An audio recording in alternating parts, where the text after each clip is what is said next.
आजादी का अमृत महोत्सव, इस कार्यक्रम के अनंतर स्वाधीनता आंदोलन की साहित्यिक अभिव्यक्ति विषय पर हिंदी विभाग द्वारा आयोजित राष्ट्रीय वेब संगोष्ठी में मुख्य अतिथि के रूप में संबद्ध थी। हिंदी साहित्य के मूर्धन्य विद्वान, प्रमुख साहित्यकार, रचनाकार, मैं उन्हें श्रद्धेय कहता हूँ, श्रद्धेय प्रोफेसर सूर्य प्रसाद दीक्षित जी, मुख्य वक्ता के रूप में संबद्ध मेरे अत्यंत प्रिय प्रोफेसर विनय भारद्वाज जी, अध्यक्ष हिंदी विभाग मगध विश्वविद्यालय बोधगया, साहित्यकार भी हैं, रचनाकार भी हैं, कवि भी हैं, ज्योतिषी भी हैं, समीक्षक भी हैं, संगठनकर्ता भी हैं और कलाकार भी हैं। बहुत सारे स्क्रिप्ट इन्होंने लिखे हैं चलचित्र जगत में और कहीं कहीं इनका अभिनय भी देखने को मिल जाता है। मैंने सूर्य प्रसाद दीक्षित जी के रचना संसार को जितनी मेरी दृष्टि जा सकती है देखा और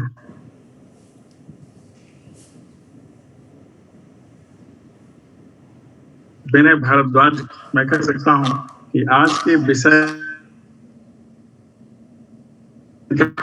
पूर्वक वक्तव्य कम सुनने को मिलता है। वस्तुतः दुर्लभ वक्तव्य था और इस कार्यक्रम की संयोजक रेणु सिंह से मेरा संदेश है, इसे संकलित करें। ये दो महानुभाव प्रोफेसर अभिलाषा सिंह, अधिष्ठाता मानविकी एवं भाषा संकाय, रेणु सिंह का तो मैंने ध्यान कर ही लिया। इस कार्यक्रम में जो लोग भी जुड़े हैं, हमारे विश्वविद्यालय के सभी सम्मानित शिक्षकगण, प्रतिभागीगण और वे सभी जो किसी न किसी रूप में इसे देख रहे हैं, सुन रहे हैं अथवा इसमें सहभागिता कर रहे हैं, हमारे विश्वविद्यालय के अधिकारीगण, कर्मचारीगण। आजादी का अमृत महोत्सव से ही वह भाव जागृत हो जाता है जिसमें स्वातंत्र आंदोलन के मूल्य निहित हैं और जिन मूल्यों को हम प्रकाश दीप मानते हैं, हम प्रकाश पुंज मानते हैं और जो न केवल हमारे लिए पाथेय की तरह से है अपितु मार्गदर्शक भी है। इसके माध्यम से हम राष्ट्र निर्माण के लिए बहुत कुछ कर सकते हैं। वस्तुतः जब साहित्य और साहित्यकार की चर्चा होती है तो मैं स्वतः बोध होने लगता है। राष्ट्र, राष्ट्र गौरव, राष्ट्रीय भावना, राष्ट्रीय चेतना, इन सभी को शब्द और स्वर देने का काम तो साहित्यकार ही करता है और इनकी अभिव्यक्ति, इन सभी प्रवृत्तियों की अभिव्यक्ति, इस समूह राष्ट्र रूपी चेतना की अभिव्यक्ति साहित्य के माध्यम से ही होती है। इसलिए स्वातंत्र आंदोलन में जो साहित्यिक अभिव्यक्ति है ये बहुत मायने रखती है। 1857 से ही यह साहित्यिक अभिव्यक्ति आरंभ हुई और क्रमशः उस मुकाम तक पहुंच गई जहां पहुंचकर हम अपने को स्वतंत्र राष्ट्र का धन्य नागरिक मानते हैं। इन सब के साहित्यकारों के बारे में बहुत विशद विवेचना प्रोफेसर सूर्य प्रसाद दीक्षित जी ने की, प्रोफेसर विनय भारद्वाज जी ने की और मैं पूरे कार्यक्रम को देख भी रहा था और सुन भी रहा था। मुझे बहुत अच्छा लगा। सभी ने अच्छी भूमिका का निर्वहन किया, चाहे प्रोफेसर अभिलाषा हो, प्रोफेसर रेणु हो, डॉक्टर पूनम हो। अच्छा लगा कि एक जो साहित्यिक प्रवृत्ति होती है, साहित्यिक परंपरा होती है, निश्चित रूप से आप सभी उसका अनुपालन कर रहे हैं और करना चाहिए। जहां प्रोफेसर सूर्य प्रसाद दीक्षित जी जैसे साहित्यकार हों, विनय भारद्वाज जैसे साहित्यकार हों, तो उनसे अवश्य सीखना चाहिए। अगर हम इस साहित्यिक अभियान पर विचार करें तो हम कह सकते हैं कि भारतेंद्र युग में यह स्वर बहुमुखी रूप में व्यक्त हुआ। 3 तरह से इसे हम देख सकते हैं। एक और इसमें सुधार काल भी कहा जाता है भारतेंद्र युग। इसमें रूढ़ियों से मुक्त होने की छटपटाहट, रूढ़ियों से मुक्त होकर ही हमारे अंदर आत्मबल आता, हमारे अंदर संघर्ष करने की वृत्ति जागृत हुई। दूसरी ओर इस युग के साहित्य में ब्रिटिश शासन के विरुद्ध अप्रत्यक्ष प्रतिरोध के स्वर थे जो बहुत मायने रखते थे, सबको प्रेरित कर रहे थे युग में। और तीसरी ओर भारतीय अतीत के गौरव को पुनः प्रस्तुत करने का यह एक अभियान था। आप सभी ने पढ़ा होगा, आप लोग साहित्य के अध्येता हैं। भारतेंदु ने स्वत तो निज भारत गहे इसका प्रयोग किया कि हम अपने को पहचाने, हमारे जो संस्कृति साहित्य के मूल स्वर हैं हम उन्हें पहचाने और इसे विस्तार दें, क्योंकि इसमें आत्मबोध है, इसमें ज्ञान बोध है, इसमें राष्ट्र बोध है। आप सभी जानते हैं कि हमारे जो संस्कृत के ग्रंथ हैं राष्ट्र के बारे में कितना विस्तार पूर्वक कहा गया है। ये विचारणीय विषय हैं और इन सभी को स्थान दिया भारतेंदु युग के साहित्य का। निज भाषा उन्नति है की चर्चा आप लोगों ने किया।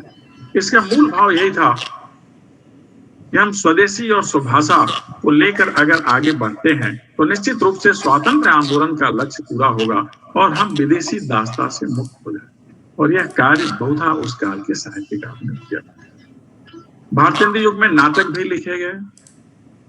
नाटक के माध्यम से सामाजिक ढोंग और आडंबर पर प्रहार किया गया और इन्हीं के साथ ही साथ ब्रिटिश राज की जो निरंकुशता थी उसको भी प्रस्तुत किया गया साहित्य के माध्यम से। आप लोगों ने एक प्रहसन पढ़ा होगा, अंधेर नगरी, ब्रिटिश काल की कमियों को दर्शाने वाली थी, उनकी निरंकुशता को व्यक्त करने वाली रचना। द्विवेदी युग में खड़ी बोली का अवलंबन होने लगा, उपयोग होने लगा और इसके माध्यम से खड़े होकर अंग्रेजों का विरोध करने की सामर्थ्य भी लोगों में जागृत हुई। वस्तुतः साहित्यकार जागरण पैदा करता है, वो लोगों को प्रेरित करता है। इसलिए द्विवेदी युग का साहित्य और पत्रकारिता दोनों राष्ट्र की स्वतंत्र चेतना का उद्घोष करते हैं। आप सभी उस काल के साहित्यकारों को जानते हैं। मैत्री शरण गुप्त की भारत भारती का उल्लेख इस संदर्भ में किया जा सकता है। दोनों साहित्यकार महोदयों ने इसका उल्लेख किया। प्रसाद ने अपने नाटकों के द्वारा, प्रेमचंद ने अपने उपन्यास के द्वारा, रामवृक्ष बेनीपुरी, शिव पूजन सहाय, वियोगी हरियाद ने अपने निबंधों के द्वारा इस चेतना को गति प्रदान किया। और निराल की कविता में तो यह उद्घोष है ही, जिसके बारे में दीक्षित जी ने बताया, जागो फिर एक बार, आप जागिए तो सही, आप में बहुत सामर्थ्य है। आप केवल अतीत न देखें, वर्तमान को समझें, भविष्य को देखें और तदनुरूप आप अपने बल को संयोजित कर अभियान आरंभ करें, क्योंकि हमें तो स्वतंत्र होना है। सभी साहित्यकार हमारी स्वातंत्र चेतना को जागृत कर रहे हैं। द्विवेदी युग में राष्ट्र प्रेम और आजादी की आकांक्षा के खुले स्वर सुनाई देते। और इसी कारण माखनलाल चतुर्वेदी ने उस युग में लिखा, जिसकी चर्चा दीक्षित जी ने भी किया और आरंभ में रोने ने भी किया, फूल की चाह के बारे में हम उसको ध्यान से सुनते हैं। कितनी अभिलाषा है वहां के साहित्यकारों के मन में, कितने प्रचंड भाव है साहित्यकारों में कि हमारे सेनानी जब जाएं सीमा पर, जब जाएं अंग्रेजों से लड़ने के लिए, तो फूल उनका बंधन करे, उनका नमन करे, उनका चरण स्पर्श। ये भाव है साहित्य में निहित, ये विचारणीय है। कितनी कविताएं, न जाने कितने कवियों ने द्विवेदी युग में रची, जो प्रमाण गीत जिसका उल्लेख दीक्षित जी ने किया, और बलिदानी गीत भी, और बहुत सारे गीत तो महात्मा गांधी पर। उनके कदम जिस तरफ चलते थे, कोटि कोटि कदम उसी ओर चल देते। ये जितने साहित्यकार हुए द्विवेदी युग और भारतेंदु युग में, ये किसी न किसी महत्वपूर्ण पत्रिका के संपादक भी थे। साहित्यिक कृतियों से और पत्रिकाओं से अंग्रेजी व्यवस्था पर चोट करने का काम उन्होंने किया, और साथ ही जो चोटिल समाज था अंग्रेजी दास्ता में, उस चोट पर घाव भरने का काम भी इन साहित्यकारों ने किया। इसीलिए बहुत सारे साहित्यकारों को, बहुत सारे संपादकों को अंग्रेजी हुकूमत ने जेल में भी रखा। इन पत्रिकाओं पर प्रतिबंध भी लगे, लेकिन साहित्यकार तो स्वतंत्र चेता इंसान होता है, उसे निरुद्ध होने का भय नहीं और वह निरुद्ध भी नहीं हो सकता। एक छोटा उदाहरण तिलक का मैं बताऊंगा। जब जेल में थे तो उन्होंने गीता रहस्य लिखा। जब जेल से बाहर आ रहे थे, अंग्रेज अधिकारी ने उन्हें रोका और पुस्तक देखी, कहा इसे तो हम जब्त कर लेंगे। क्या कहा उन्होंने कि तुम हमारी इस पुस्तक को जब्त कर सकते हो, लेकिन हमारी मेधा को जब्त नहीं कर सकते। ये साहित्यकार की बुलंद आवाज है कि मेधा, प्रतिभा को आप जब्त नहीं कर सकते, उसके स्मृति को आप कैद नहीं कर सकते। स्मृतियों में लोग कैद होते हैं, स्मृति कैद नहीं होती। ये साहित्यकार की आवाज है। इसलिए सम्मान पूर्वक गीता रहस्य वापस किया फिर अंग्रेजों ने। ये चेतना होती है, ये मेधा होती है और ये प्रतिभा होती है। हम लोग जानते हैं कि द्विवेदी युग के बाद छायावादोत्तर काल, इसमें चेतना और अधिक जागृत हुई। इस क्रम में बहुत सारे साहित्यकार हुए, बहुत सारे साहित्यकारों के बारे में, साहित्यिक कृतियों के बारे में उल्लेख भी हो चुका है। रामधारी सिंह दिनकर, बालकृष्ण शर्मा नवीन, सोहनलाल द्विवेदी का भी उल्लेख होना चाहिए। इस धारा के सभी कवियों में राष्ट्रबोध के गीत मिलते हैं, उनकी रचना में ध्वनित होते हैं, और सबकी जो भाव भूमि है वह वही है कि युवाओं को प्रेरित करें, समाज को जागृत करें और ब्रितानी हुकूमत को आगाह करें कि हिंदुस्तान को दास्ता की बेड़ियों में बहुत दिन तक नहीं रखा जा सकता। जब हमारी चेतना स्वतंत्रता विमुख हो जाती है तो हम कोई बंधन स्वीकार नहीं करते, हम निर्बंध करते। भारतीय समाज को निर्बंध बनाने का काम साहित्यकारों ने किया है, और ऐसे सभी साहित्यकार स्तुत्य हैं। आज भी पूरे स्वातंत्र आंदोलन के मूल्यों को सहेजने वाले साहित्य हमारे लिए वंदनीय है। सारे साहित्यकार वंदनीय हैं और उनकी रचना धर्मिता तो हमारे लिए अनुकरणीय है और हमेशा के लिए प्रशंसनीय है। अपनी इसी रचनाओं के कारण साहित्यकार कालजयी होता है, और ऐसी साहित्यिक कृतियां भी कालजयी होती हैं। उन्हें किसी दायरे में नहीं रखा जा सकता जिसे सीमा की अवधि करती। ये सामर्थ्य होती है साहित्यकार और साहित्य की। उनके इसी सामर्थ्य के कारण आज भारत एक जागृत भारत है, भारत एक उन्नत राष्ट्र है।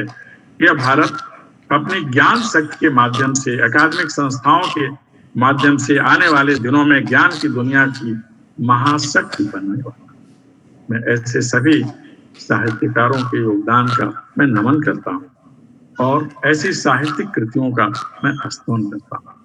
मुझे पूरा विश्वास है कि आज के कार्यक्रम से जो वक्तव्य हुए हैं उनसे संबंधित विषय का ज्ञान और भी समृद्ध होगा, साहित्य समृद्ध होगा, वर्तमान पीढ़ी को और आने वाली पीढ़ी को दिशा निर्देश मिलेगा। आइए हम सब मिलकर भारत को दुनिया का सर्वश्रेष्ठ राष्ट्र बनाने के लिए साहित्य का सृजन करें। आप सभी को बहुत बहुत धन्यवाद और ढेर सारी शुभकामनाएं। धन्यवाद सर। कार्यक्रम